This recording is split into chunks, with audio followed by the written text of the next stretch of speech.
السلام عليكم ورحمة الله تعالى وبركاته. نتمنى ان شاء الله تكونوا كاملين بخير وعلى خير، ويتلقاكم فيديو وانتم في افضل واحسن حال.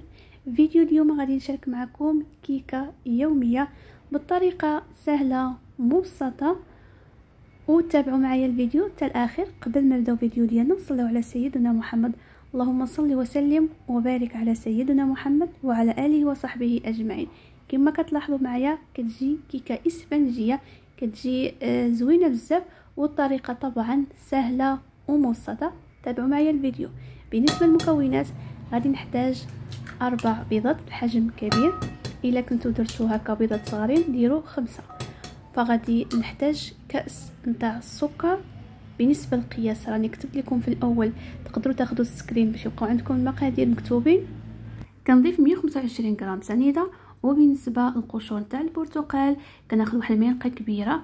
الا بغيتو تعوضوها بالحامض غير هو ملي هكا تبشروا البرتقال او الحامض كتاخذوا هذيك الطبقه الفوقانيه هكا باش ما تلقش لكم المروريه في الكيكه. كنضيف هنايا واحد الياغوت بالنكهه نتاع البنان، طبعا كل واحد والاختيار تاعو باش بغى ينسب الكيك. وكنضيف واحد الكاس ديال 150 مل نتاع الحليب، وكذلك نفس القياس نتاع الحليب كنضيف الزيت النباتيه 150 مل. طبعا القياس اما بغيتو تاخذوها بالغراف اللي كيكون فيه لي ميل او الغرام، وكذلك الا بغيتو تاخذوا وتهنيو راسكم غير بالكاس فقط. الكاس نتاع العنبه كتعمروه وكتاخذوا منه القياس ديال هاد الكيكه هذه اللي حضرت معكم. وطبعا بالنسبه للدقيق تيبقى على حسب النوعيه وعلى حسب الخليط. ضفت هنايا 300 غرام تاع الدقيق الابيض خاص بالحلويات. غادي يبقى ليا بالنسبه لخميره الحلويات غادي نضيف 7 غرام، كل شاصيه فيها 7 غرام، هي 20 غرام في المجموع. غادي نضيف 3 نتاع الاكياس نتاع خميره الحلويات. بالنسبه للقوام تاع الخليط كيكون بين وبين، ما كيكونش الخليط ثقيل بزاف وطبعا ما يكونش خفيف بزاف. بالنسبه للدقيق كتضيفوه تدريجيا هكا باش تحكموا فيه ويكون قوام متعادل كما قلت لكم، ما يكونش ثقيل بزاف وطبعا ما تكونش كيكه خفيفه بزاف هكا باش كتجي كيكه طالعه ومني كتقطعيها كيجي الشكل نتاعها زوين. فهنا كنكون سخنت الفران. بالنسبه لدرجه الحراره تكون على 180. طبعا في الاول كنجهز الفران، مني كندخل الكيكه ديالي كنخفض الحراره ل 150، كنخلي الكيكه في الوسط نتاع الفرن، كنشعل غير من تحت فقط، وهكا كطيب على المهل وكتجي محمره.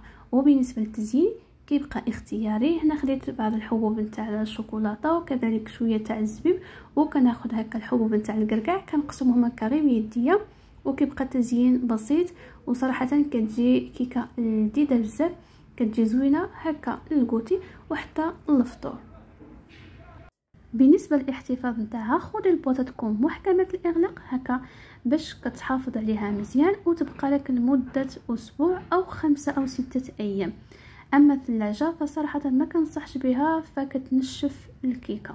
فكما كتلاحظوا كتجي بهذا الشكل، اللون تاعها لون ذهبي فكتحمر مزيان. طبعا البوطه او الفرن تاع الغاز او تاع الكهرباء يعني ملي كتدخلوا الكيكه بعد ما كيكون سخن مزيان كتنقصوا العافيه هكا باش طيب على المهل وكتجي محمره من الفوق ومن التحت. فالشكل نتاعها كما كتلاحظوا كتجي زوينه بزاف. نتمنى ان شاء الله هذا الفيديو هذا يكون نال اعجابكم. خليتكم على خير. الفيديو الجاي ان شاء الله باذن الله. السلام عليكم.